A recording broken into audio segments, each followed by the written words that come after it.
Bueno, hola, hola. Vamos a iniciar un nuevo vivo con los trastornos un poco del clima. Recién tuve que bajar, esperaba hacer el vivo desde otro lugar y bueno, acá en la zona del partido de San Martín es un diluvio, así que forzó un poco a cambiar los planes. En un minutito voy a estar mandando la invitación para José Luis, que me parece que ahí está, que está en pantalla. Así que ya vamos a empezar con esta charla Hola, en cualquier momento. Así que, bueno, José Luis, ¿cómo estás, Claudio? ¿Qué decís? bien, por suerte pudimos hacer la conexión, parece. Sí, y la lluvia es suerte, Claudio, así que estamos beneficiados. Bueno, sí, Tomémoslo, la verdad tomémoslo que así, tomémoslo así. sí, sí, hay cosas peores, seguro, ¿no? Me Hay obligó un cosas poco a peores, hay cambiar el cosas lugar físico nada más. Pero bueno, aquí estamos y la idea era hablar un poco del 17 de octubre del 45 como fecha emblemática, como algo así como la toma de la Bastilla para la Revolución Francesa, algo así. Sería tal vez el Sí, 17 de no es lo octubre. mismo, no es lo mismo exactamente, ¿eh? No es lo mismo, No pero es lo bueno. mismo. Me refiero a que es un hecho simbólico porque hubo muchas cosas antes y después que pasaron. Ah, no, sí, Sí, sí, es así así. que sí, Bueno, podemos ponernos en esa fecha o remontarnos a todo lo anterior hasta llegar a ese punto de inflexión.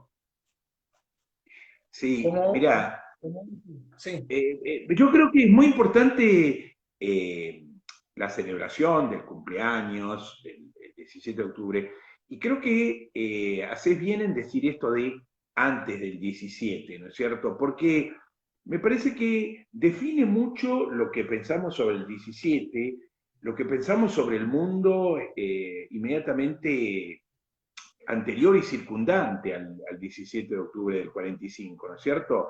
Eh, y me parece que es muy importante tener en cuenta este punto. Primero, digamos, dos o tres puntualizaciones previas. Primero, lo que vamos a decir hoy, creo que lo hacemos en el entendimiento de que Juan Domingo Perón es la figura más importante de la Argentina del siglo XX. Yo creo que no hay un personaje histórico, no hay un político que pueda alcanzar la importancia de Perón. Creo que es un hombre que cambió la historia argentina, que hay una historia argentina del siglo XX y en general, anterior a Perón y una posterior, creo que es una figura clave del siglo XX del país, sin la cual nos explica toda la etapa posterior, al 45 hasta hoy. Eh, y creo que además es una de las dos, tres, cuatro figuras más importantes de toda la historia argentina. Yo, San Martín, Belgrano, Rosas, Sarmiento, Roca, Irigoyen, bueno, y no mucho más. Es decir, me parece que forma parte de digamos, una de las figuras más relevantes de toda la historia argentina, el político más importante de la historia argentina del siglo XX, y además hay que decir esto, que se trataba de un político extraordinario, un líder de masas como la Argentina no ha tenido otro, un orador extraordinario, un hombre inteligente, culto, trabajador, estudioso, un conductor formidable, un hombre con una capacidad política, una capacidad de seducción que vos muchas veces has señalado, es decir, esta capacidad de llegar a distintos sectores de la sociedad, de concitar expectativa, atención, es decir, se trata de una figura importantísima de la historia argentina, incluso más. Yo me animaría a decir que no puede haber una historia de América Latina del siglo XX que no toque como una de sus figuras más relevantes la figura de Perón. Es decir, otra vez, perdón, una figura clave. sí, no, y te decía, y Decime, decime. como Rosas, como Roca, en parte también como Mitre militar también. Claro, entonces se trata, digamos, hay que ir encuadrándolo, ¿no es cierto? Un militar, de los muchos militares claves a lo largo de la historia argentina, un hombre clave que quiebra la historia del país. Hay una Argentina anterior a Perón y una muy distinta posterior. un hombre sin el cual no se explica la política y la sociedad argentina, en buena parte lo que es desde los años 40 hasta el día de hoy, y decía un político de más de alcance continental, un hombre que cualquier historia de América Latina del siglo XX tiene que incluir como de las figuras más importantes, no solamente de la historia argentina, sino de América Latina. O sea, eso como punto inicial. Ahora, una vez dicho esto, que no es poco, me parece, hay que empezar a puntualizar lo siguiente. Primero, a veces se toma como si fuera no solamente el acta de nacimiento del Movimiento Nacional Justicialista o del peronismo, sino del propio Perón, el 17 de octubre del 45. Y acá ya hay que hacer una primera especificación. No.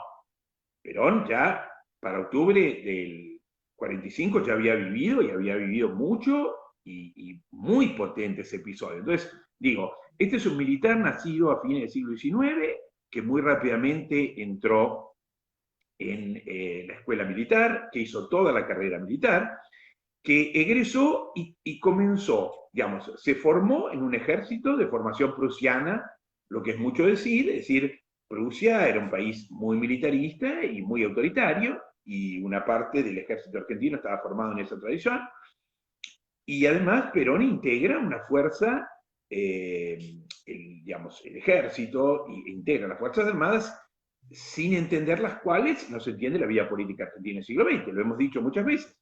La Argentina en el siglo XX hubo 6 golpes de Estado, las Fuerzas Armadas 6 veces interrumpieron el accionar de gobiernos democráticamente electos, es decir, sin entender el rol del ejército, de las Fuerzas Armadas en la política argentina, no se entiende buena parte de lo que fue la política argentina en el siglo XX. Bueno, Perón fue un hombre de esa institución, con los valores de esa institución, con la formación que otorgaba esa institución, y en algún sentido, integrar esa institución explica una parte de la vida política de Perón, porque a Perón le toca, digamos, formar parte y jugar en la política argentina en una serie de momentos en los cuales el rol del ejército es clave. Entonces, digámoslo así, 1919 se produce la Semana Trágica, una especie de pogromo, es decir, ataque a la población judía de Buenos Aires, la huelga en los almacenes Barcena, represión policial y militar,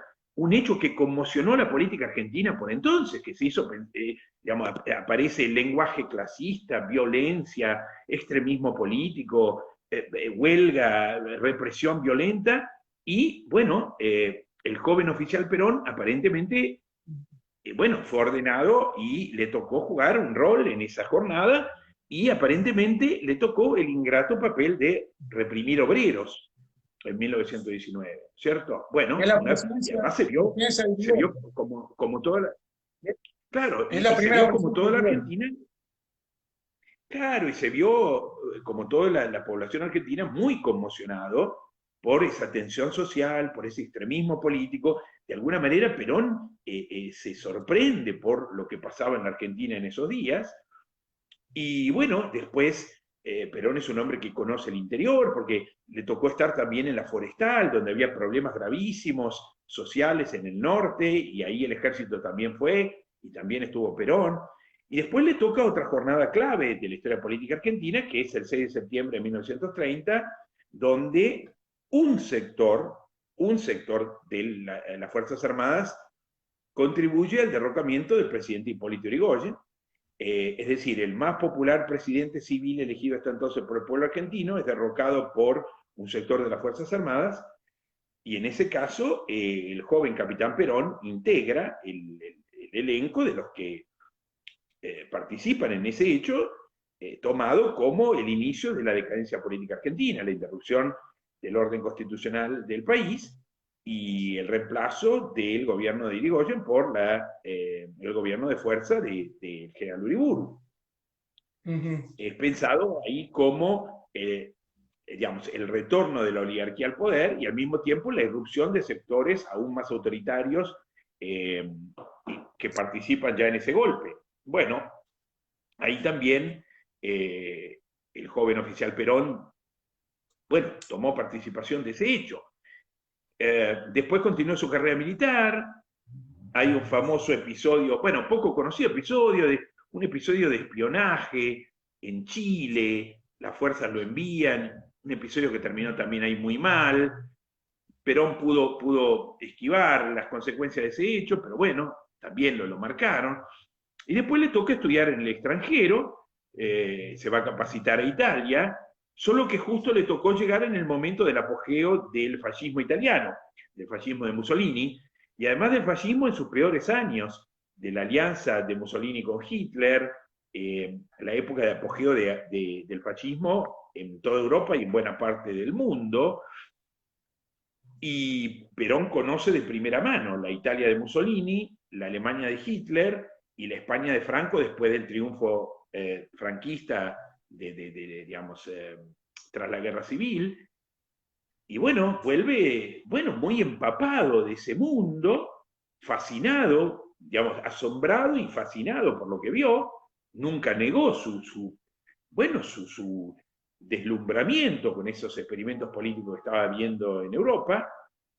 Y luego llega a la Argentina en el 43, digamos, llega y va a ser protagonista en el 43 de otro hecho muy, muy importante, que es el segundo golpe de Estado, el del 4 de junio de 1943, donde el gobierno del conservador Castillo es derrocado y sustituido por la dictadura de los generales Rawson, Ramírez y Farrell, gobierno de facto del cual el cerebro, digamos, digamos, el hombre con inteligencia política y el director político de ese evento es Perón, digamos, un hombre que supera por años luz a los restantes miembros de ese gobierno de fuerza. Bueno, entonces digo, bueno, para el 45 ya Perón tiene una vida ya larga y con muchos acontecimientos muy significativos.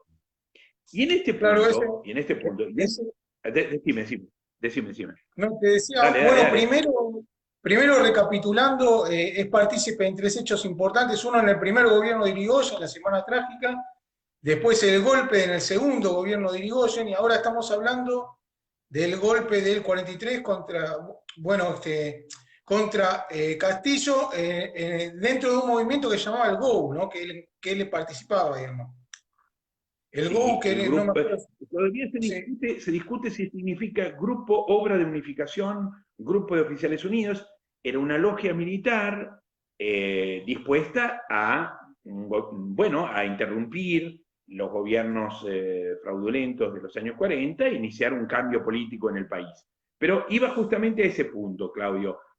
También es muy, muy, muy, muy importante pensar qué está pasando en el mundo en ese momento, porque en el mundo y en el país, digamos, ambos escenarios, el global y el nacional, son muy, pero muy importantes como punto de partida de cómo se va a interpretar el fenómeno que se inicia con Perón, ¿no es cierto? Porque, a ver, primero, en el mundo se está viviendo literalmente el partido que decide la suerte del mundo.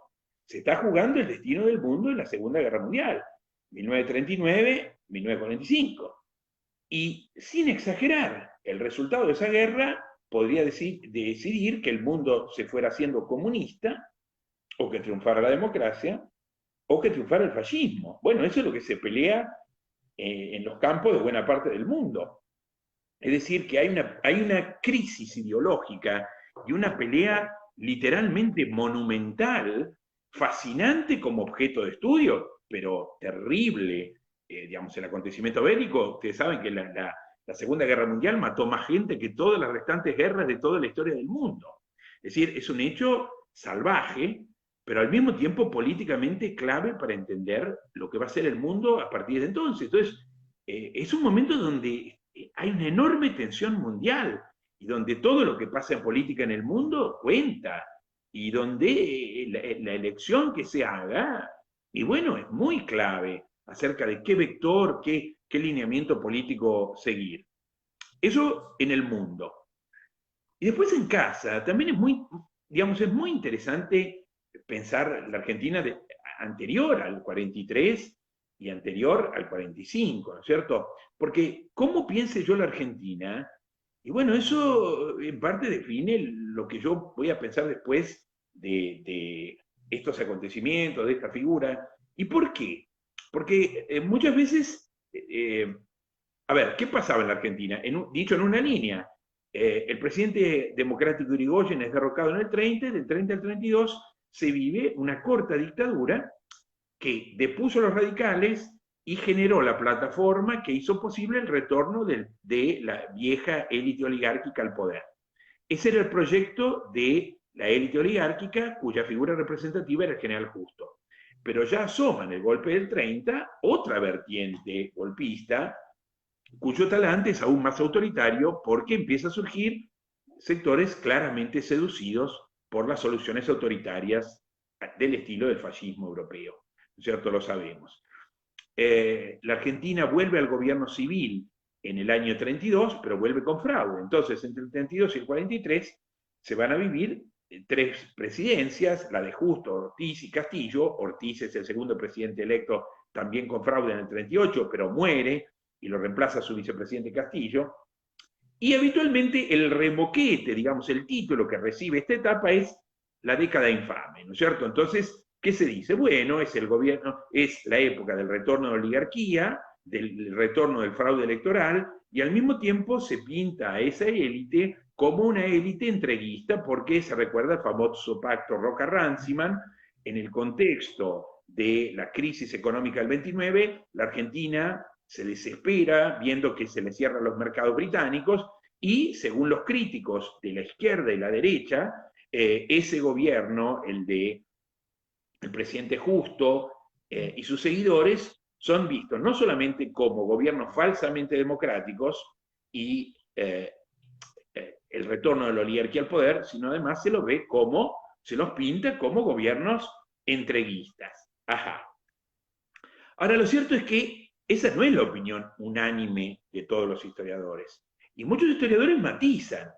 Entonces lo que dicen es, la Argentina del 43 era una Argentina donde no había auténtica legitimidad de origen democrático de los gobiernos de Justo, Ortiz y Castillo, pero no era tampoco el infierno, era una semidemocracia, viciada por el fraude, sin dudas, y con gobiernos cuestionados por su origen y por algunas de sus acciones políticas.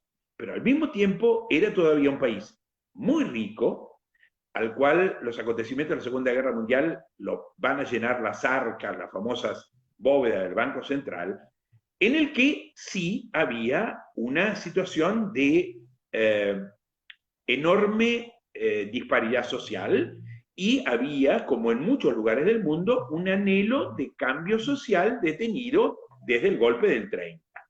Pero lo que digo es, no era ni el infierno ni el paraíso.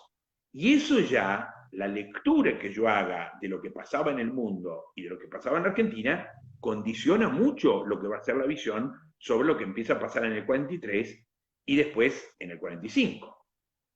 Claro, en el marco de ese conflicto mundial que había, todos estos gobiernos de la llamada década infame, que fue un calificativo que le puso el nacionalismo, estaban más cerca, ¿Sí? digamos, de Inglaterra, digamos, más allá que después Castillo se mantiene neutral, pero digamos que los anteriores presidentes estaban mucho más cerca de Inglaterra que, digamos, que del eje, que esa era un poco la discusión Sí. internacional que había también.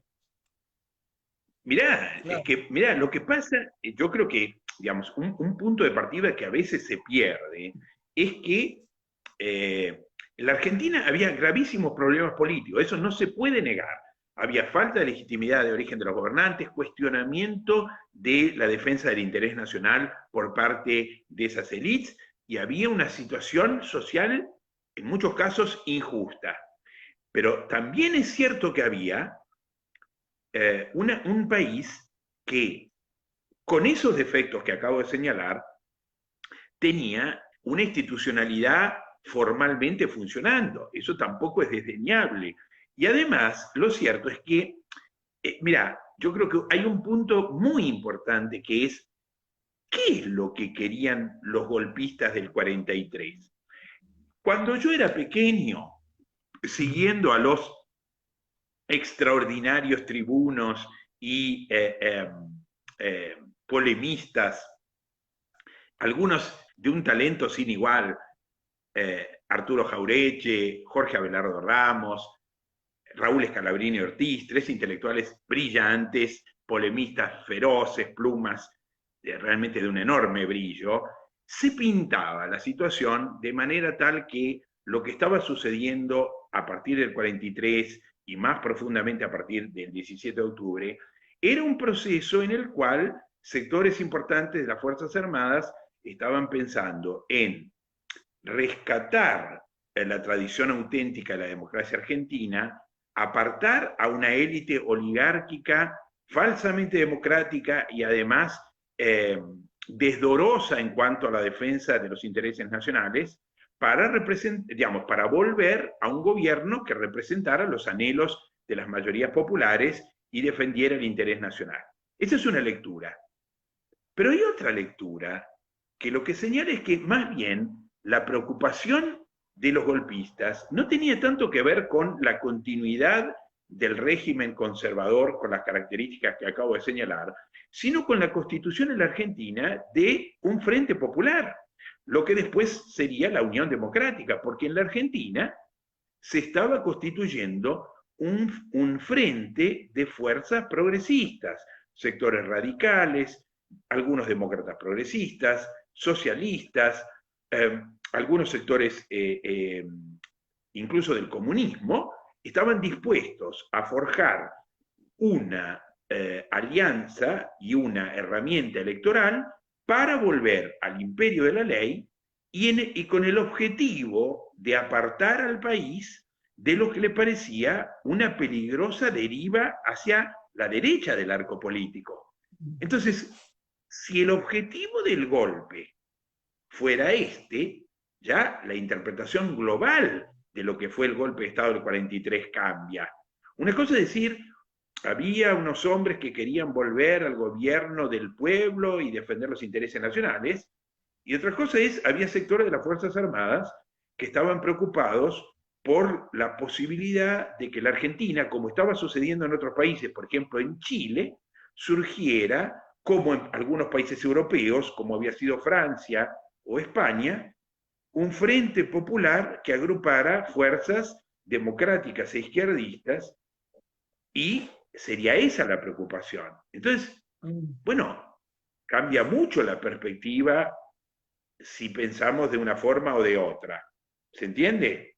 Sí, sí, sí, la Unión Democrática, sí, no, te decía, la Unión Democrática reproducía un poco lo que era la alianza antinazi, digamos, internacional, porque Bueno, contenía el comunismo, estaba representado en la guerra por la Unión Soviética, y toda la parte democrática más alineada con Estados Unidos y Gran Bretaña, digamos. sí, sí, sí.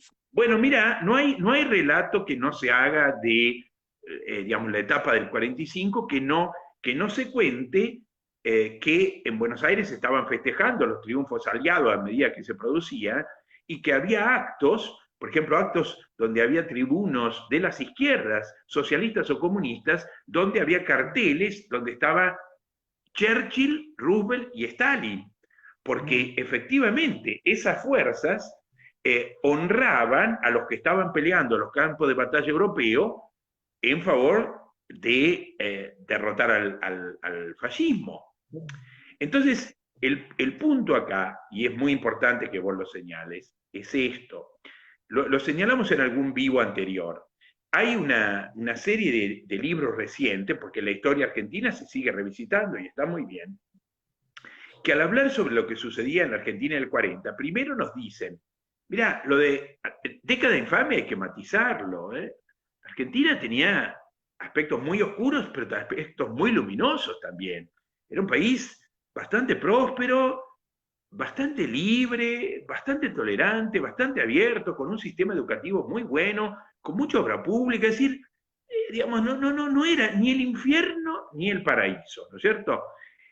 No, y este punto, y en esto destaco mucho porque me pareció muy, muy impactante cuando lo leí por primera vez, un par de trabajos de un profesor argentino residente en Canadá, que es Nayim, que habla de esta provocativa tesis, la idea de que en la Argentina el antiperonismo fue anterior al peronismo.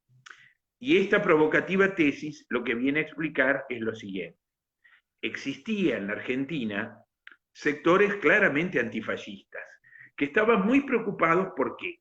Porque habían visto la formación en la década del 20 de una especie de fascismo en la Argentina, sectores nacionalistas muy autoritarios, que ya habían dado un primer zarpazo en el gobierno de Uriburu y no habían terminado de forjar lo que era evidente que querían, que es un gobierno que reprodujera el tono de los fascismos europeos. Bueno, eso no se dio en el gobierno de Uriburu, en todo caso se dio en cuentagotas, pero había quienes postulaban que querían eso. Al mismo tiempo, estos sectores democráticos y en general progresistas estaban muy preocupados por el devenir del mundo, porque veían el ascenso de Mussolini, la llegada de Hitler al poder, el triunfo de Franco en la Guerra Civil Española y el triunfo en los días iniciales de la Segunda Guerra Mundial de Hitler y sus aliados. Y tenían mucho miedo de que en la Argentina se llegara a corporizar un gobierno de tinte fascistoide. Bueno, esa Argentina, con ese temperamento político, leyó el golpe de Estado del 43 y luego la historia del advenimiento al poder de Perón en esa clave. Y esto es importante porque una parte sustancial de las polémicas históricas que se han tejido desde entonces tienen que ver con estas miradas adversas o antagónicas. ¿Qué pasaba en esos años 40? ¿Se estaba produciendo un movimiento con sanas reivindicaciones nacionales y populares? ¿O, como pensaban otros argentinos, se estaba generando la posibilidad de un gobierno de tinte autoritario, con los tintes, digamos, del contexto de la época europea, y se reproducía eso en la Argentina? Entonces, la tesis provocativa de este profesor es, de alguna manera, incluso antes de que se produjera el 17 de octubre, y con esa fecha clave de la historia argentina, el nacimiento de lo que luego sería el movimiento nacional justicialista, ya había una fractura entre sectores que identificaban a el gobierno a partir de 1943, y entre ellos la figura del hombre del que hablamos hoy, como un potencial peligro. Ahora no sé si me adelanto mucho, pero bueno, vos decías, Perón obviamente era el más hábil de todo este grupo, y cuando llega Perón al poder, termina captando digamos, sectores que estaban por fuera del golpe del 43, o sea, algunos radicales progresistas, algunos No, por con eso, lo cual, no, acá, sí. no, digo que por supuesto que a partir de octubre del 45 empieza a crearse otra cosa. Es decir, ahí nos topamos con un movimiento político de una extraordinaria complejidad. Como objeto de estudio es claramente un movimiento fascinante, fascinante, sobre el que se han escrito digamos, toneladas de papel y se han gastado océanos de tinta y van a seguir creciendo, y está muy bien, porque ese movimiento político que nace entonces transforma la historia política de nuestro país. Y efectivamente, como vos planteás, Claudio, empieza a suceder que un hombre con la formación ideológica compleja de Perón y con el pasado que acabamos de enunciar, comienza su andadura política a partir del 17 de octubre, generando un movimiento político notable y que hay que analizar. Es decir, Perón era un extraordinario político que en el seno de ese gobierno de facto no solamente ocupó muchísimos cargos, sino que además le dio su impronta y comenzó a entender que la única manera de transformar la Argentina es haciéndose cargo de las demandas sociales.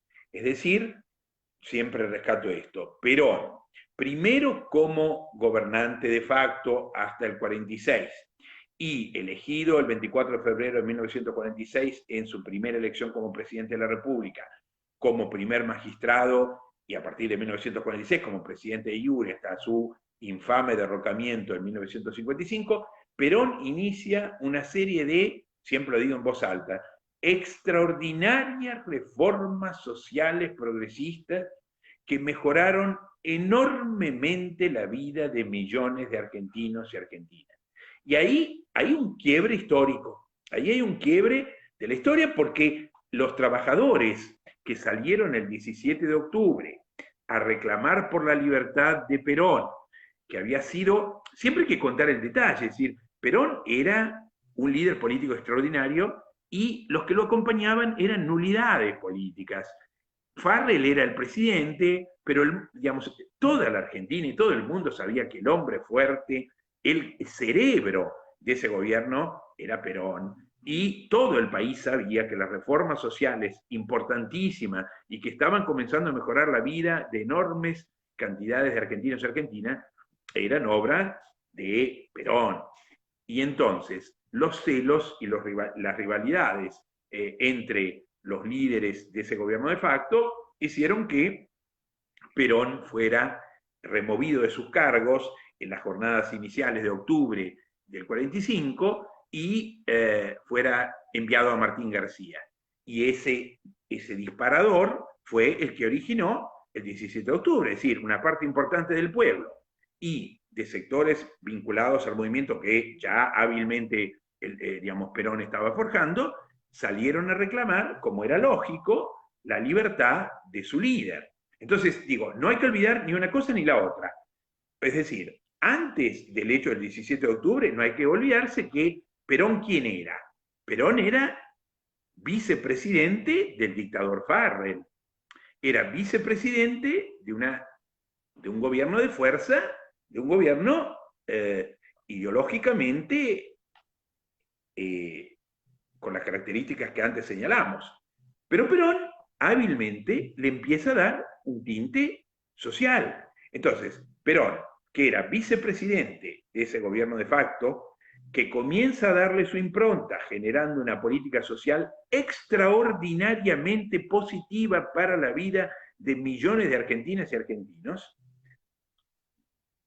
va a tener un movimiento de reclamo de su libertad y se va a originar en esa noche inolvidable del 17 de octubre del 45 un romance político que no se ha roto hasta el día de hoy.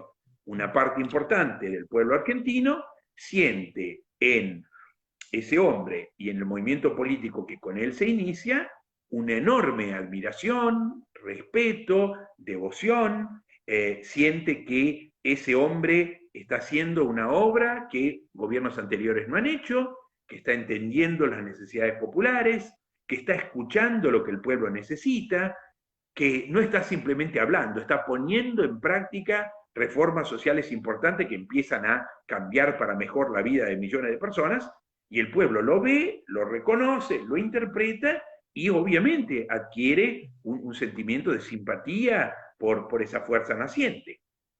Y tan complejo es el fenómeno que, bueno, lo hablábamos antes, que hay desde sectores que piensan que es quien destruye la tradición republicana, como otros sectores que piensan que fue un tapón para la izquierda o para el socialismo. O sea, hay interpretaciones justamente que están en las antípodas, digamos, ¿no? De quienes son rivales. Que justamente, mirá, yo creo que, digamos, planteemos siempre me ayuda la biblioteca que me parte al medio y que me permite hacer esta división. Digo, planteemos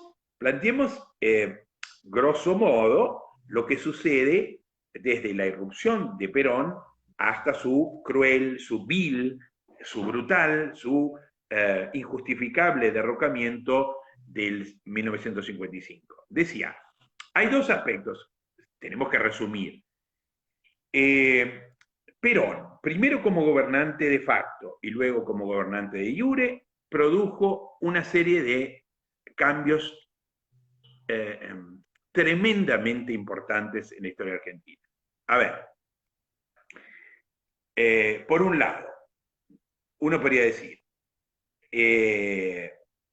produjo una serie de reformas sociales extraordinarias, una legislación social importantísima, produjo una especie de, entre comillas, estado de bienestar a la Argentina. Esta es la época de apogeo del estado de bienestar en todo el mundo, incluso en países tradicionalmente refractarios a estas ideas, como Estados Unidos o Inglaterra. En esa época están los laboristas y los demócratas creando a su manera el estado de bienestar en Inglaterra y en Estados Unidos. Bueno, muy bien. En la Argentina, Perón lo hace a su manera.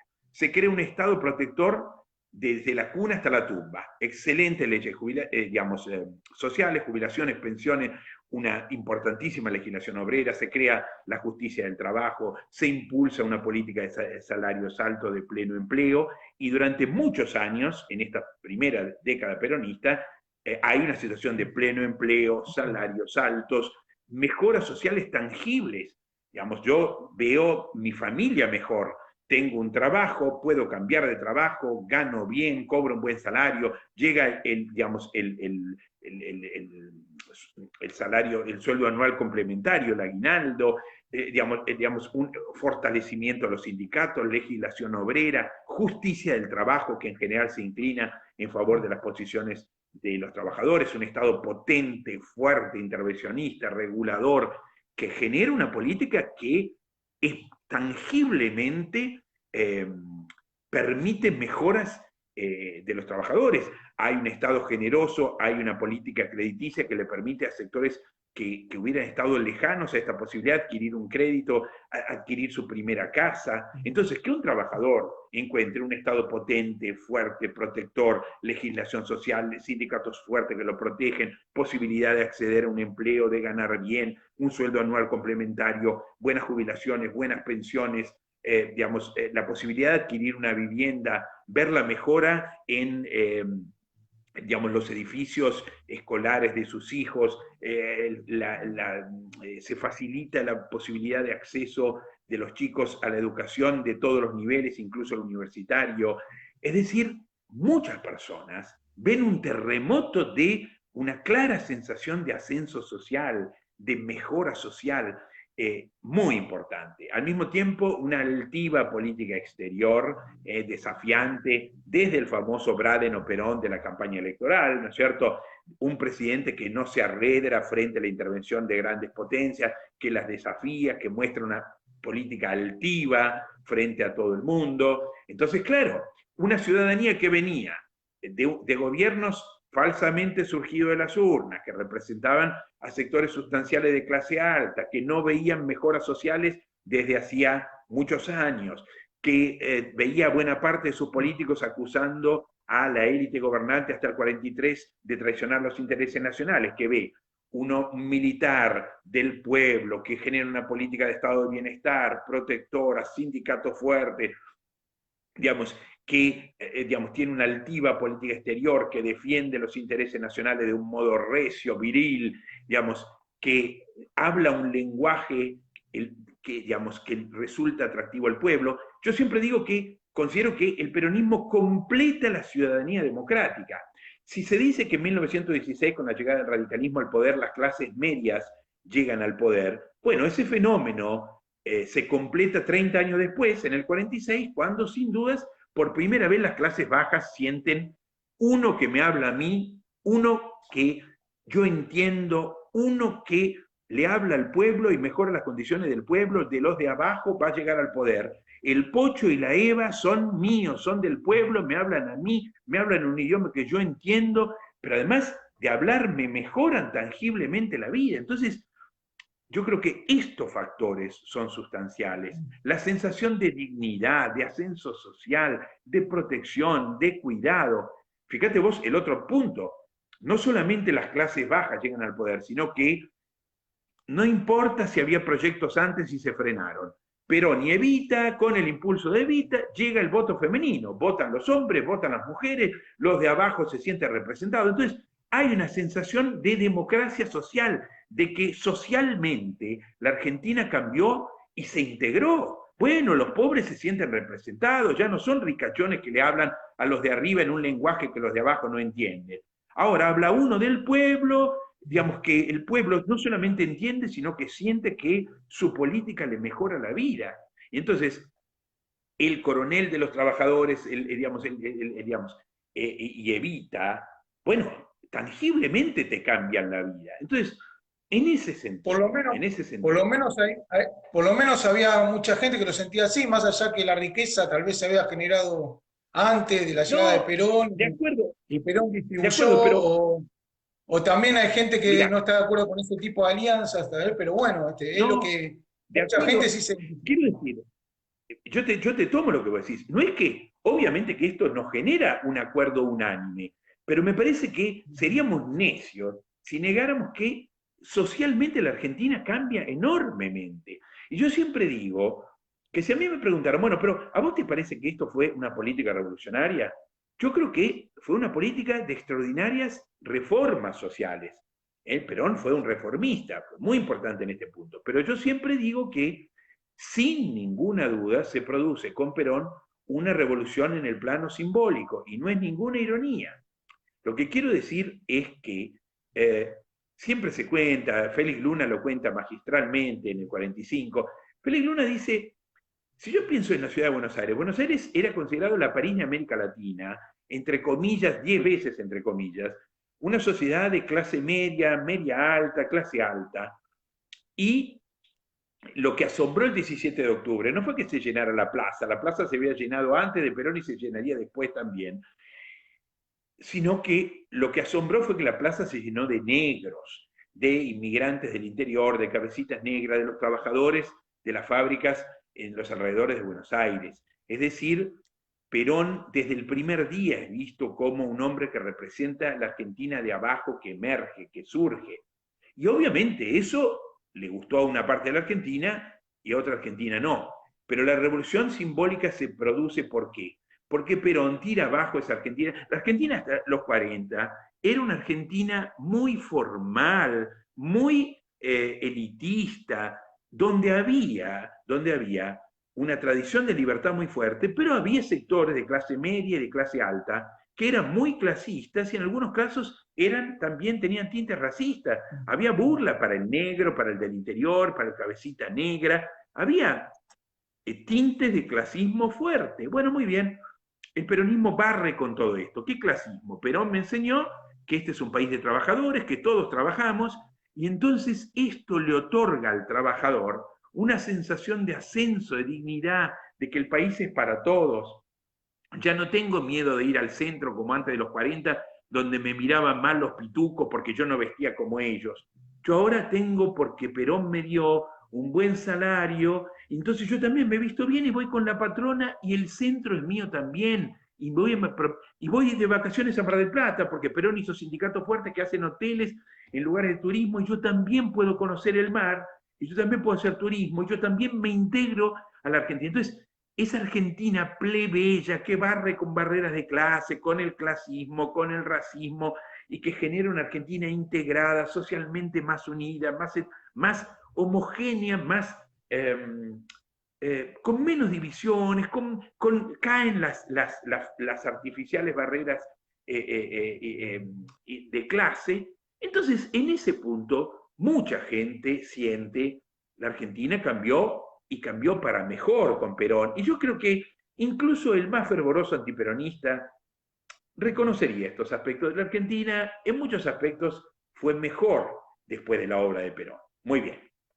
Ahora, al lado de esto está el otro tinte que hace tan compleja la comprensión de todo el fenómeno del peronismo, que es que el modo a través del cual Perón ejercía el poder tenía que ver con su formación, con sus criterios, digamos, adquiridos en esas Fuerzas Armadas, en esa tradición prusiana, en esas lecturas que había tenido y en esas visiones que había tenido en la época. Entonces, a ver, el modo a través del cual ejerció el poder Perón entre 1946 y 1955 tenía que ver con una visión poco acorde con la tradición de la Argentina liberal.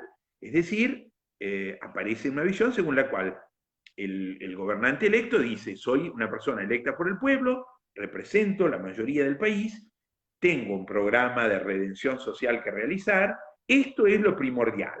Y los aspectos institucionales, la tradicional, digamos, el tradicional cumplimiento de los parámetros de lo que tiene que ver con nuestra constitución de tinte liberal, bueno, quedaban en un segundo plano y entonces una parte importante del país empieza a ver que el cambio en la Corte Suprema que parece favorecer al gobernante, las restricciones en las libertades, digamos, la expropiación del diario opositor La Prensa, el trato agresivo dado a sectores de la oposición política, formas poco ortodoxas de gobierno vinculados a una tradición de tinte, digamos así, autoritario, por decirlo de alguna forma, son como el reverso. Todos los sindicatos oficialistas, por ejemplo, los sindicatos No, por eso, oficialistas, todo mirá, en función del poder, digamos. Mirá, si empiezo a hacer la enumeración, es muy extensa, es decir, hay un tratamiento muy agresivo de las relaciones con el Poder Judicial, se construye un Poder Judicial muy cercano a las posiciones del gobierno, se fortalecen los sindicatos, pero se los adhiere a el movimiento, la prensa tiene muchas restricciones, la acción de la oposición política se ve muy limitada, muchas personas sienten que su espacio de libertad ha disminuido. Entonces, una parte importante del país se muestra desde el primer día muy refractaria al proyecto iniciado por Perón. Y tenemos entonces como, yo creo que en esos años se juega una parte importante de toda la política argentina posterior, y me parece que una parte importante de la historia política del país desde entonces tiene que ver con el modo de evaluar esa fuerza política, sus gobiernos, y que se privilegian, que digamos, si se atiende a lo que tuvo de luminoso, o si por el contrario se hace hincapié en los elementos oscuros. Y ahora, eso da lugar a las interpretaciones más diversas. Sí. No, te decía, volviendo un poquito atrás, en cuanto a los sectores de clase baja, tal vez los que más se identificaron con ese peronismo fueron gente que venía del interior, sectores rurales, empleados domésticos, pero no tanto, obviamente, el inmigrante que venía de Italia, de Rusia, de España, con tradición anarquista o socialista, que sentía que el peronismo era un movimiento que, digamos, que no solo conculcaba libertades, sino que también despreciaba quizás el mérito del ascenso social, que se podía haber tenido sin Perón también, ¿no? Es tan complejo que también pasaba eso. Mirá, yo creo que ahí tendríamos que dar un pasito para atrás en este sentido. Si volvemos a las cruciales, cruciales no solamente en ese momento, sino cruciales en la historia del país. Si uno tuviera que decir una elección crucial de la Argentina del siglo XX, yo creo que sin dudas es la del 24 de febrero de 1946. Es decir, damos un pasito para atrás. Perón adquiere el poder como gobernante de iure en esa elección presidencial, y esa elección presidencial vio el choque entre dos coaliciones muy heterogéneas. Por un lado se formó la Unión Democrática, que contrariamente a la tradición simplona que lo ve como, digamos, una especie digamos, hay quienes, en una lectura muy maniquea de la historia, han pintado a la Unión Democrática como una especie de liga de los supervillanos. Estaban Frankenstein, Drácula, el Hombre Lobo, Independiente, estaban todos, o sea, todos los malos estaban ahí. Bueno, a lo que voy es esto. No, era más complejo que esto y era bastante distinto que esto. La Unión Democrática unía al radicalismo, al socialismo, a la democracia progresista, y al comunismo. Es decir, había fuerzas del centro a la izquierda del arco político, y el programa de la Unión Democrática no era un programa de derecha. El programa de la Unión Democrática era un programa sustancialmente progresista en política. La Unión Democrática era una alianza de fuerzas políticas con un tinte bastante distinto al que se ha solido presentar. Había dos candidatos radicales, Tamborini y Mosca, y el programa de ninguna manera era un programa reaccionario, ni mucho menos. Es más, planteaba la separación de la Iglesia del Estado y el divorcio, es decir, en el plano del laicismo y de una apertura en el plano de las costumbres, era más de avanzada tal vez el programa de la Unión Democrática que el programa peronista. No era un programa reaccionario, ni mucho menos. Y de Por hecho, supuesto, sí, no, decía que los sectores justo más perseguidos por el peronismo fueron los sectores socialistas y radicalismo dentro de esa alianza, que eran los más, se puede bueno, decir, justamente, justamente ahí hay un hecho interesante, que es que, por supuesto, no tenemos que desdeñar la complejidad del fenómeno. Que muchos sectores patronales, la Unión Industrial, la sociedad rural, los grandes diarios, los grandes medios, estaban en favor de la Unión Democrática, no cabe la menor duda. Y que jugó en favor de la Unión Democrática la Embajada de Estados Unidos, no cabe duda, porque el embajador, el famoso Braden, Sprill Braden, era un demócrata norteamericano que veía la realidad en el contexto del mundo, lo que él estaba obsesionado por derrotar al fascismo, y él veía al gobierno militar argentino como el equivalente del fascismo en la Argentina. Y le parecía que un triunfo de un hombre de ese gobierno implicaba la continuidad de un régimen que el embajador norteamericano consideraba fascista. Entonces, la Unión Democrática tenía esa particularidad. Tenía apoyos de sectores muy importantes y muy poderosos, pero era una alianza cuyo programa distaba de ser reaccionario. No, no lo era. Muy bien, claro. como vos me señalabas antes, lo mismo pasa con la heterogénea alianza que forma Perón. Perón tiene que armar un partido nuevo y entonces recoge ex radicales, algunos ex socialistas, ex conservadores, nacionalistas, católicos, van a parar a su fuerza política.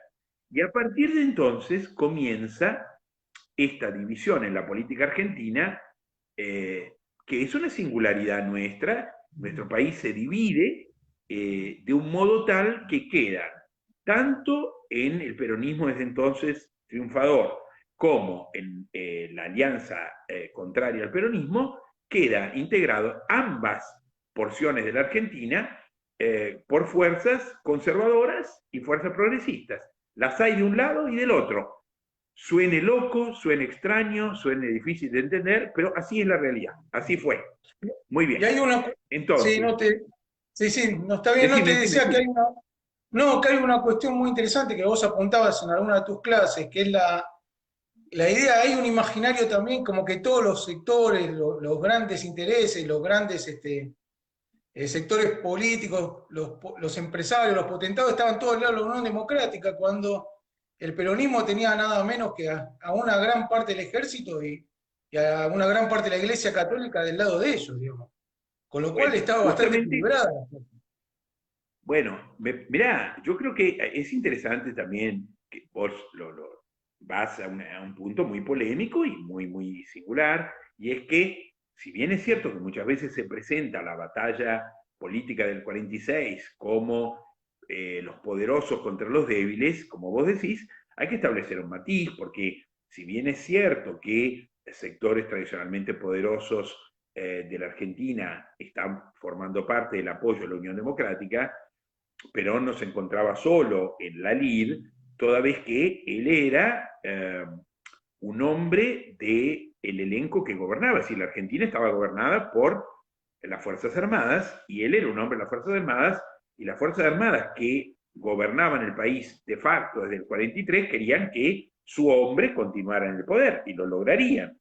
Eh, y al mismo tiempo, como vos expresás, el, el tinte progresista y bastante laicista de la Unión Democrática hacía que la Iglesia, que en esa época estaba muy inclinada a posiciones de tipo nacionalista y muy refractaria a los cambios que se habían producido en la modernidad, viera con cierta simpatía la figura de Perón, que lo veía como el emergente, al fin y al cabo, de un gobierno de facto que a partir del 31 de diciembre de 1943 había restablecido la enseñanza de la religión católica en las escuelas. Entonces, claro, sectores muy importantes de la Iglesia veían con simpatía a ese gobierno de facto y al hombre que era su candidato. De hecho, claramente marcaron su simpatía en favor de el triunfo de las fuerzas que encabezaba Perón. Y esto habla de la multiplicidad de posiciones, que es lo que hace tan complejo interpretar qué fue el peronismo y que da lugar a tantas posiciones en favor de una interpretación favorable de lo que fue el peronismo y tantas lecturas antagónicas con relación a ese movimiento.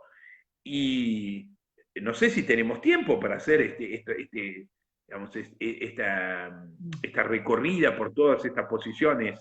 Vos me decís, Sí, Claudio. sí, y no, antes de cerrar, digamos, con esta primera parte de Perón, 45-55, es tan complejo también ese capítulo que yo leyendo aquel estudio que se hizo sobre el Diario de la Nación, me encontré con que en el Ajá. segundo gobierno, en la segunda presidencia de Perón, donde él empieza a ser un poco más liberal, sobre todo en economía, y a no ser tan duro con los opositores, con algunos opositores por lo menos, encuentra un beneplácito bastante grande, tanto de las editoriales del diario como de la Unión Industrial, por ejemplo, como que le abren un crédito, no sé si por conveniencia o porque algo había cambiado Perón, que también habría como una fractura del primer Perón, pero eh, tal vez después Mirá, del fallecimiento de Eva, ¿no? Que se flexibiliza un mirá, poco, pero ese sí, igual muy difícil, son detalles, digamos. yo creo que es interesante el factor que introducís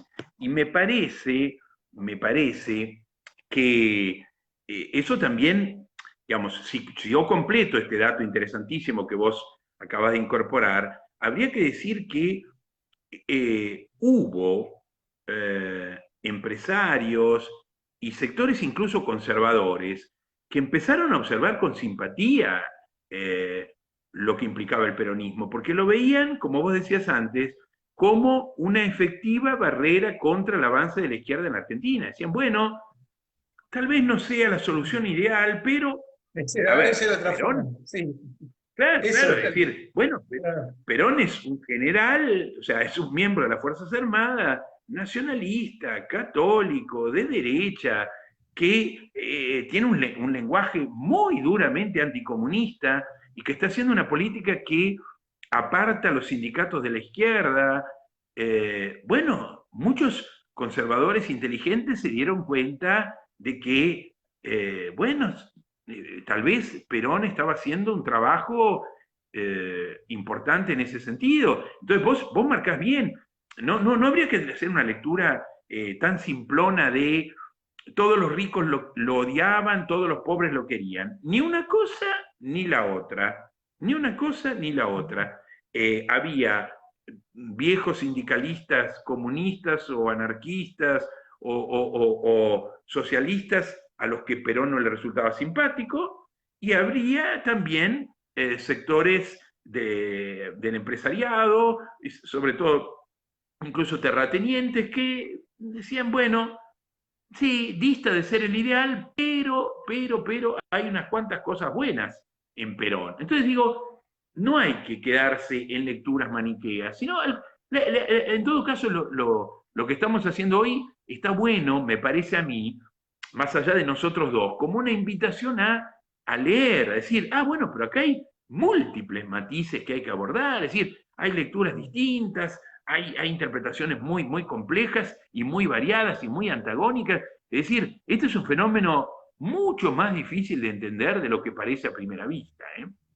Claro, hay varios Perones, como después va a haber varios seguidores de Perón, pero por ejemplo, en el año 54 hace un acuerdo con la Standard Oil que se parece mucho a lo que va a hacer Frondizi después, con lo cual también sobre el final hubo un matiz liberal en lo económico. Después él, que era clerical en un principio, se vuelve anticlerical. Bueno, hay muchos cambios. Es laicista y antilaicista, es socialista y Sí, antisocialista, como decía creo que Alan Roquide, mira, hay un montón de perones. sí, yo creo que esto tiene que ver con la notable plasticidad política de Perón. Perón no era un general cualquiera, Perón no era un militar cualquiera, Perón era un político brillante, capaz de cambiar, de adaptarse a las circunstancias, de entender situaciones distintas. Era, digamos, un político muy hábil que fue tomando posiciones distintas frente a distintos fenómenos. Por eso, como vos decís, nos topamos con un hombre que es capaz de reconocer los cambios en distintas etapas y se da cuenta de que es necesario modificar ciertas conductas, ciertas alianzas y en un punto, como vos decís, hay muchos Juan Perón, hay facetas distintas que lleva a que, a ver, entremos con esto, digamos, ¿cómo se lo interpretó? Digamos, porque, digamos, ¿qué es lo que se evaluó de Perón? Y a mí me parece que lo importante y lo decisivo en la historia política argentina de este primer Perón es que cómo se interpreta esos primeros años del peronismo han jugado en el imaginario argentino un rol y un peso, han tenido un peso enorme en la política hasta nuestros días. Entonces, lo que digo es que se lo ha leído, y a esto voy, hay muchas maneras distintas de interpretar a Perón y por ende de amarlo u odiarlo. Veamos muy rápidamente y después vos me haces las preguntas o te dejo a vos. Digamos, desde izquierda a derecha. Hay quienes dicen, ¿qué es el peronismo? ¿Qué fue ese movimiento entre mediados de los 40 y el 55? Lectura Perdón, minoritaria. te vas a tener que mover para esta parte. Te vas a tener que ir Bueno, sentando. está bien, no, pero digamos, Hacelo así, bueno, digamos, hacelo con el digamos, dedo. lo hago así, de a poquito, digamos. A ver, acá, digamos, me pongo, digamos, en la izquierda del arco político, hay quien dice, una lectura minoritaria, pero que existe, y dice, el peronismo es un movimiento proto, es decir, que va en el sentido de ser revolucionario de izquierda, de extrema izquierda. Porque, ¿qué se plantea? Se plantea Perón, sí, ya sé que fue militar, nacionalista, católico, sí, pero ¿qué hizo? Perón fortaleció a la clase obrera, fortaleció a los sindicatos, politizó a la clase obrera, politizó a los trabajadores, la tenía a Eva Duarte al lado con el látigo en la mano, con su lenguaje punzante contra el imperialismo y la oligarquía. Bueno, muy bien. Entonces hay quien dice, ahí Perón, lo quisiera o no, siembra las semillas de futuros movimientos de extrema izquierda. Ese lenguaje incendiario de Eva contra los ricachones vendepatria, contra la oligarquía aliada al imperialismo, bueno, ese movimiento está sembrando hacia posiciones de extrema izquierda. Muy bien. Si yo digo esto, tengo que entender que hubo minoritarios, de acuerdo, pero hubo sectores de izquierda que a lo largo del tiempo tomaron ese rasgo, que dijeron, si yo quiero hacer en las condiciones de la política argentina una política revolucionaria de izquierda, tengo que ir ahí, tengo que acercarme a ese movimiento que me da esa capacidad. Y, y visto del otro lado, esto hace que desde entonces haya sectores de derecha que digan odio al peronismo por ese rasgo, por ser potencialmente la semilla de un movimiento insurreccional de izquierda. Es decir, hubo sectores minoritarios de extrema izquierda que se acercaron al peronismo por eso, y hubo sectores de derecha que desde entonces lo odian por esa presunta característica. Lectura 1. Lectura 2. Digamos, todavía en la izquierda. Hay sectores que leyeron al peronismo como una especie de socialdemocracia a la argentina, un social cristianismo a la criolla. Se decía, sí, ya sé, Perón no es Olof Palme, el socialdemócrata sueco. Tiene la gorra, sí, militar, ya sé, está bien, todo bien. Pero, ¿qué es el peronismo? El peronismo es el voto de la mujer, el peronismo es la integración de los trabajadores, es el estado de bienestar, la legislación social, es el aguinaldo, es los salarios altos, es el pleno empleo, es una sociedad con menos jerarquía, sin barrera de clase, una sociedad más integrada, una sociedad más igualitaria, una sociedad donde la clase baja se sentía representada, es decir, una sociedad altiva frente a las potencias extranjeras. Es decir, se ve desde esta lectura al peronismo como la izquierda democrática posible en la Argentina, la socialdemocracia posible en la Argentina, y por ende se lo apoya desde esa visión. Al mismo tiempo, eso genera que sectores de derecha tomen ese rasgo y digan, sí, el peronismo es eso. Entonces eso implica un Estado grande, un Estado intervencionista, intervencionismo económico, estatismo, abandonar la economía ortodoxa sana que la Argentina tenía. Eso es, hay sectores de derecha de tinte clasista que dicen el peronismo es siempre el partido de los de abajo, de los negros, de los cabecitas negras, de los pobres. Hay sectores que, lo digan o no, son clasistas y odian al peronismo por ese rasgo. Bien, interpretación 3, me pongo en el centro del arco político. Hay quien dice, ¿qué es el peronismo? Perón está planteado como una especie de Maquiavelo a la Argentina, un gran político, un hombre que sabe tener el timón del barco, que no le tiembla, que no tiene miedo ante las palabras. Uy, este es muy de derecha, uy, esta política de izquierda, no importa. Perón sabe, Perón toma el timón y sabe cuándo hay que girar a la derecha o a la izquierda. No importa, este viene del fascismo, no importa, lo agarra él. Este era comunista, no importa, lo dirige él. Sin miedo, sin prejuicio, hace lo que hay que hacer.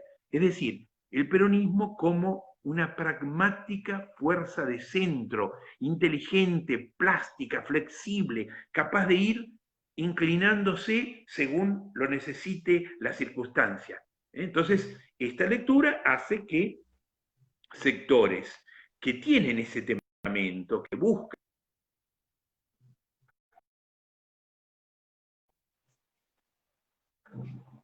político, se sientan seducidos por ese rasgo del peronismo. En cambio, otros más principistas lo impugnan al peronismo desde esa imposibilidad de asirlo, de asimilarlo, de etiquetarlo, y hay sectores que detestan ese rasgo y por eso les desagrada el peronismo. Bueno, ahora me inclino a la derecha. Y entonces aparece una cuarta lectura, el peronismo como una inteligente, como una habilísima fuerza conservadora de centro derecha. ¿Qué se dice acá? ¿Cómo que es Perón y qué es el peronismo? El peronismo es un conservadorismo bien hecho. Perón se rescata siempre, el Perón y su discurso en los primeros años 40 la Bolsa de Comercio. Perón habla con los ricos y les dice, uy, Perón empieza medidas sociales, está distribuyendo un poco la riqueza. Y Perón les dice en la cara a los ricos en la bolsa, pero señores, ¿no se dan cuenta cómo está el mundo? En el mundo está el comunismo. Y puede estar acá, como hay en Chile, como hay en otros países de América Latina. Entonces el punto es, ¿no querés que haya comunismo? ¿Por qué hay comunismo en el mundo? Porque a la mesa de los ricos no se le cae una miga, porque quieren quedarse con todo el poder y toda la riqueza. Esa lectura miope, egoísta, cerrada, salvajemente clasista, lleva a la irrupción del movimiento insurreccional de izquierda, obvio, no le das nada a los de abajo. Y bueno, entonces ahí viene el comunismo. La idea es Sí, a los ricos.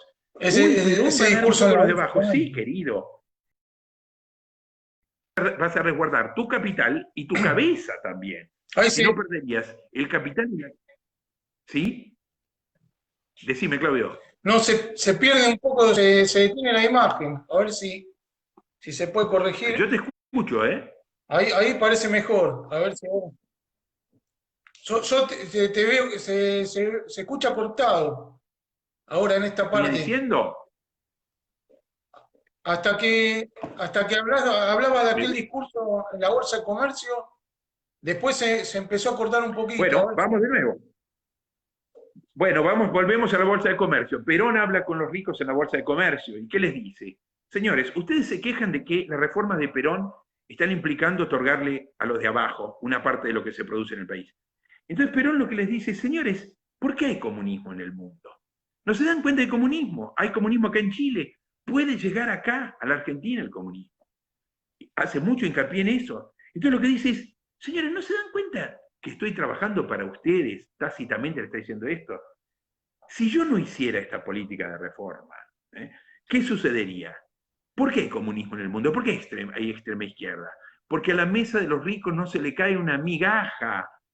Entonces, la pauta es, el conservador inteligente no es el que dice no, no, no, no, no cedo nada a los de abajo. El conservador inteligente es el que sabe cuándo hay que ceder. Hay momentos en que hay que abrir la válvula, hay que dar un poco abajo. Entonces, la conclusión de Perón es, señores, yo doy un poco a los de abajo, y con esto ustedes mantienen su capital y su cabeza. La idea Claro. es, en este punto, la lectura es Perón, Perón, aparta a los obreros y a los sindicatos. Los obreros y los sindicatos en la Argentina, antes de Perón, eran de izquierda, eran Claro. socialistas, eran comunistas. Perón creó un sindicalismo de derechas.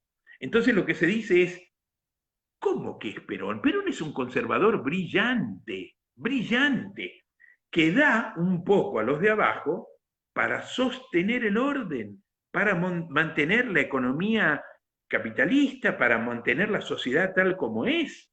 Cede, busca a los obreros, le saca la clase obrera a la izquierda, genera una clase obrera que sigue las enseñanzas de la iglesia, una clase obrera que digamos, en lugar de marchar con banderas rojas, sigue a sus pastores y a sus obispos, digamos, en un lenguaje amigo de la iglesia. La interpretación es como que es Perón. Perón es un habilísimo político de derecha. Sí, claro que da un poco a la clase obrera, para sostener el orden vigente y para apartar a la clase obrera del lenguaje revolucionario de la izquierda. Perón hace una clase obrera conservadora. En Un esta conservador lectura, popular. Un un conservador conservador popular. popular, un conservador Sí. popular, pero además un conservador inteligente, hábil, vivo, pragmático, pillo. Entonces, obviamente hay sectores de derecha que les gusta ese Perón y esa interpretación de Perón y se acercan al peronismo en ese andarivel, y consecuentemente esto genera una crítica de las izquierdas y sustancialmente de la izquierda socialdemócrata, que va a decir, yo me opongo al peronismo porque el peronismo impide la posibilidad de la emergencia de una auténtica socialdemocracia en la Argentina. Perón crea una clase obrera de derechas, una clase obrera reaccionaria, impide la posibilidad de la emergencia de una auténtica izquierda democrática en el país. Perón es autoritario, Perón es un hombre de tradición prusiana y seducido por los modelos autoritarios de la Europa del 40. Perón es un hombre muy de derecha y entonces hay sectores de izquierda democrática que impugnan desde una posición de izquierda al peronismo. Bien, y luego llego a la última interpretación, la que señala los rasgos más hostiles a la tradición liberal por parte de Perón y el peronismo, y que ven, a ver, ¿qué señalan? Bueno, Perón fue quien actuó en forma punitiva frente a los obreros en el 19,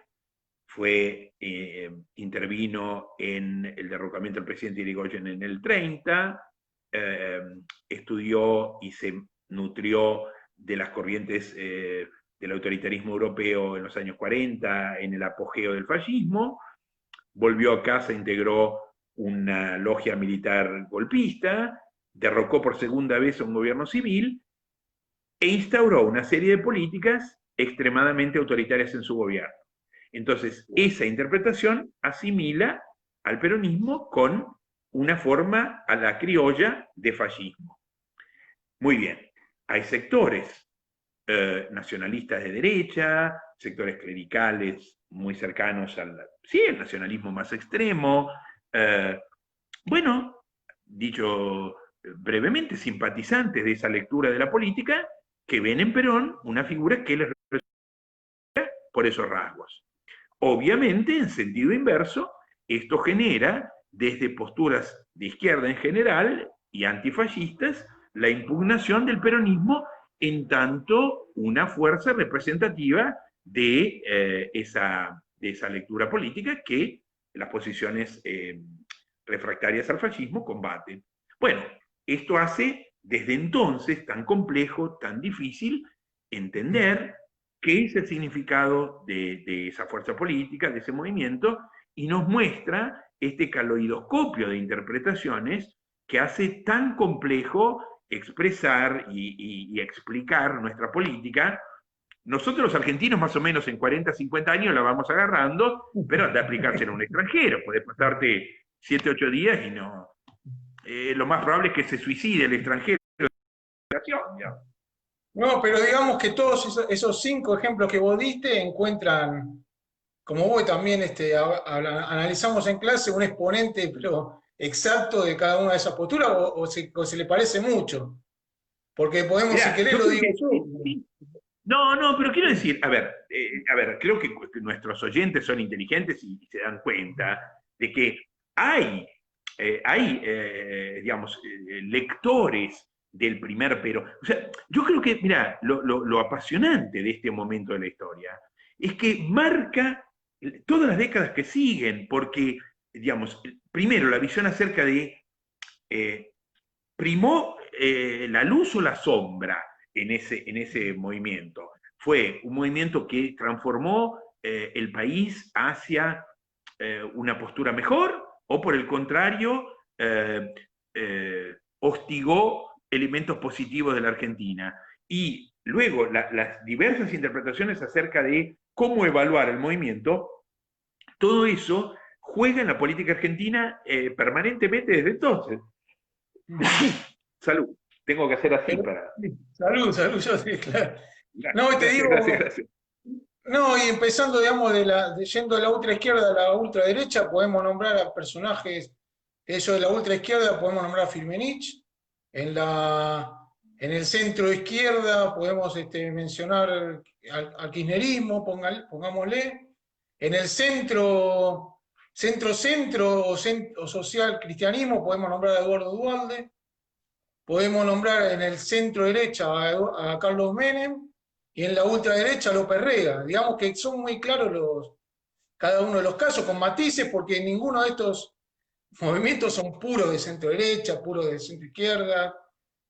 Obviamente, como vos decías, del otro lado los Te van a haces impugnar a cargo, todos. te haces cargo vos, ¿eh? Te haces cargo vos de todo esto, digamos. Digo, a ver, voy a este punto. La verdad es que más allá de los nombres propios, de los nombres, lo interesante es como objeto de estudio, realmente yo creo que es para un congreso de ciencia política, porque es difícil encontrar, claro, es que es difícil encontrar en el mundo un movimiento político tan heterogéneo, tan múltiple, y vos fíjate que ninguna de las lecturas que acabamos de hacer son lecturas faltas de asidero, todas se encuentran digamos, posibilidad de apoyar sus dichos. No hay ninguna interpretación que sea abstracta, que sea etérea. Todos tienen algún rasgo histórico, algún personaje que asimilar como prueba de que el peronismo es oposición. Algunos de los mensajes, bueno, Marina nos había felicitado, muchas gracias.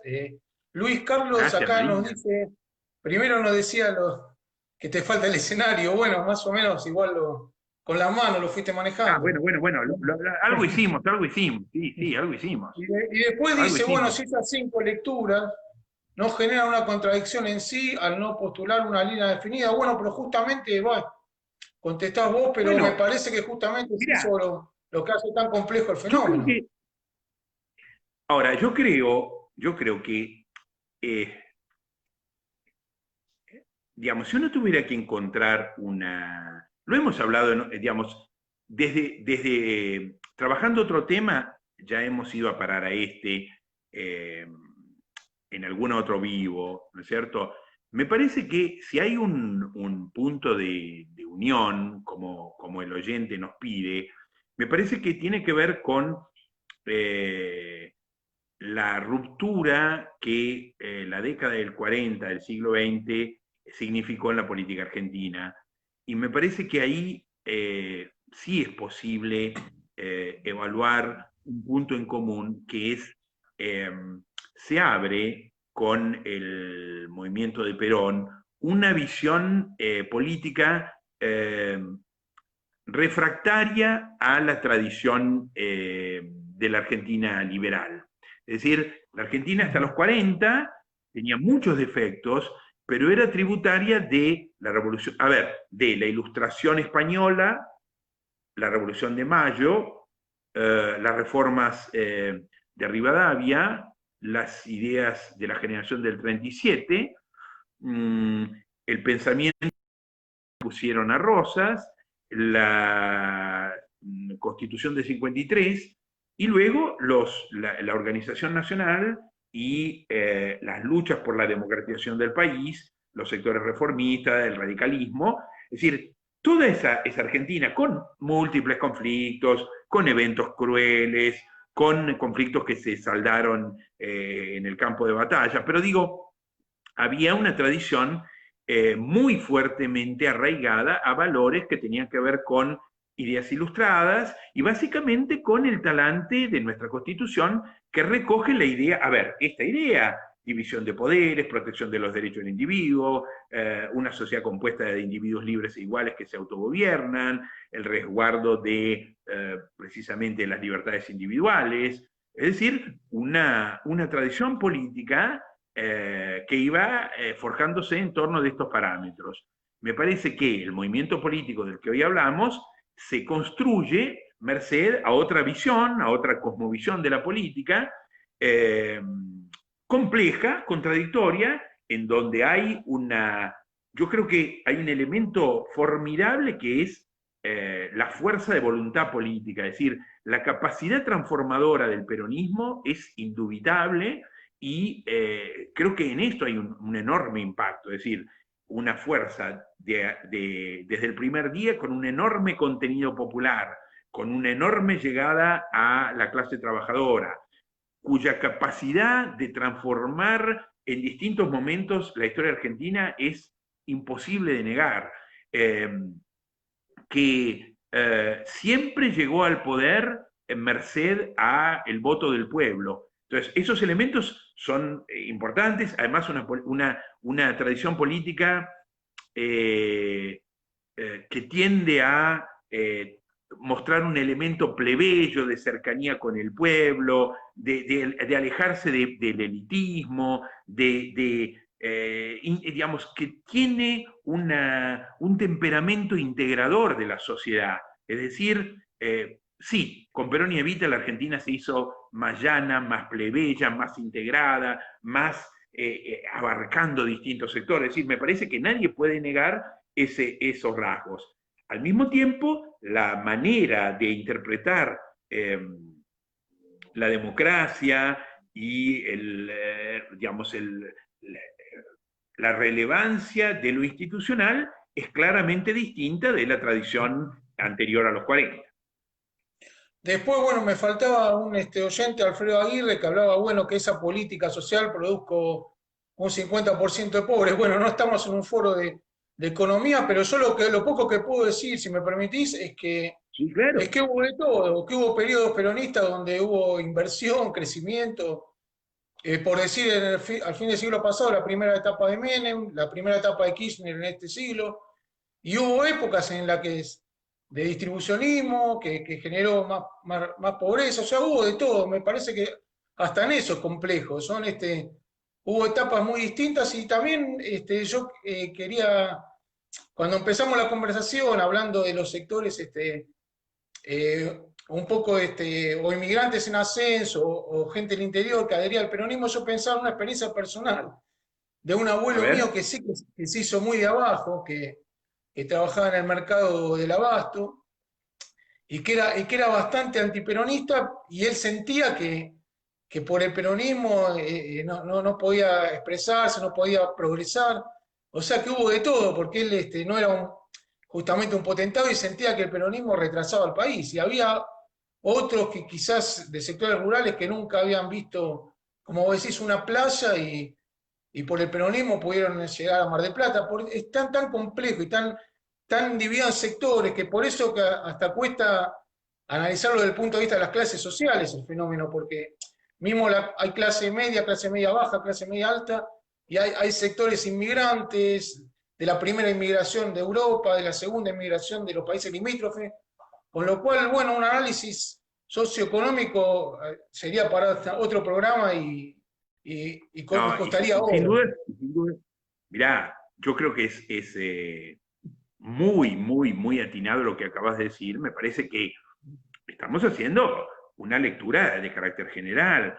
Por supuesto que después no es lo mismo lo que sucedió en la década del 40, del 50, o en los años 70, o en los años posteriores. Es decir, cada etapa histórica tiene sus particularidades, porque efectivamente cambió el mundo, cambió el continente, cambiaron los actores políticos, es decir, hubo terremotos ideológicos, es decir, se cayó el muro de Berlín, bueno, triunfó el mundo occidental en la Guerra Fría, es decir, bueno, el mundo cambia y el país también está inserto en ese mundo y cambia los parámetros generales. Y yo creo que es muy interesante lo que vos introducís sobre la anécdota personal, porque hay algo, digamos, de la interpretación de cada sujeto que tiene que ver con cómo te fue a vos en esa época. Y ahí es donde entra a tallar, me parece muy fuertemente, eh, digamos, cuestiones que exceden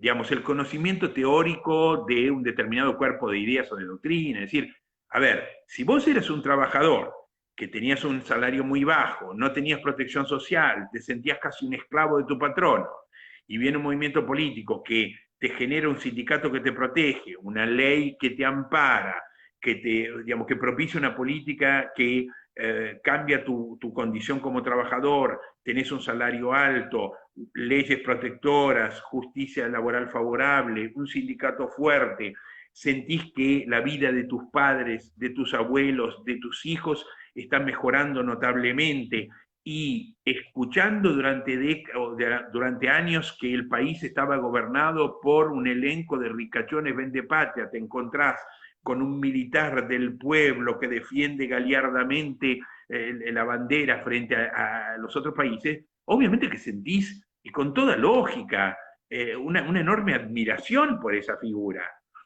Ahora, no sé si sos un periodista independiente del diario La Prensa, bueno, tal vez tenés otra posición, o si sos un opositor político que por expresar determinadas posiciones conoces una cárcel del lado de adentro. Bueno, es decir, bueno, todas esas circunstancias particulares condicionan obviamente las distintas lecturas. Y lo cierto es que lo que estamos incorporando hoy, yo diría que si algo quisiera que quedara hoy es el deseo de saber más, es decir, el acicate de seguir leyendo los múltiples trabajos que van apareciendo y que nos permiten, digamos, atisbar todos estos rasgos diferenciales, estas aristas complejas. Y me parece, yo la verdad es que como vos, ¿no es cierto? Hemos cambiado a lo largo del tiempo la visión sobre Perón, sobre Evita, sobre el movimiento, sobre los antiperonistas, sobre la Unión Democrática, sobre cómo se lo ha juzgado a Perón. Me parece que un trabajo sano es, bueno, despojarse de dogmatismos y acercarse con open mind, con una mente abierta al fenómeno. Ya estamos terminando. Acá Roxana nos dice que se le cayó de la red de ella, porque yo te recibo bien, por lo menos. No sé, vos Yo te a veo mí. perfectamente, ¿eh? Sí, no, para Perfectamente, ir me gusta tu cerrando. camisa cuadro. Está bien. No, para ir cerrando, digamos, bueno, que después, cuando cae Perón en el 55, y esta es una diferencia con otros líderes políticos como sería Rosas, que él sigue, digamos, manteniendo predicamento del exilio, porque Perón, una vez que se va del poder, sigue siendo referente ineludible para el oficialismo y para la oposición. Él apoya a Frondizi, es pieza central del triunfo de Frondizi. Muchos peronistas, tenemos que decir, bueno, que sobre todo el sindicalismo respaldó el golpe de Ilia, o sea, respaldó a Onganía, eso, digamos, es histórico. No Perón, pero no sé si Perón, pero sí sindicalistas como Bandor, por ejemplo, jugaron claramente a favor de Onganía. Después viene sí la etapa del 73, cuando Perón vuelve. Primero está el gobierno de Cámpora, que un poco que es un proyecto un poco que queda pendiente de un hilo, porque bueno, Perón finalmente, Déjame finalmente llega al decirte, poder. déjame decirte esto, Claudio, me parece Estoy que sobreseando muy rápido. no, ¿sabés qué creo? Creo que digamos, es tan apasionante cada uno de estos periodos que merecerían todos ellos un programa aparte. Me parece que deberíamos Sí, hablar, sí. pero te tomo la idea muy importante de que la magnitud de la importancia de la figura de Perón en la historia argentina es imposible de ser opacada, porque como vos bien decís, la década del 50, la década del 60 y la década del 70 están signadas por la presencia de ese ausente, ¿no es cierto?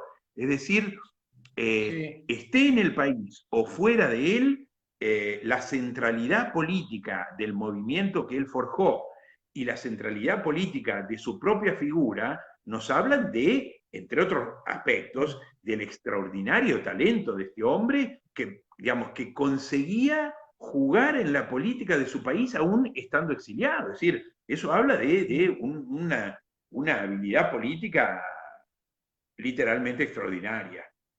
Y dejame un último apunte que yo estaba viendo en La Nación de este fin de semana, se reproduce un discurso creo que se llama Oscar Ivanisevic, una persona que fue ministro en el 43 y después en el último peronismo también.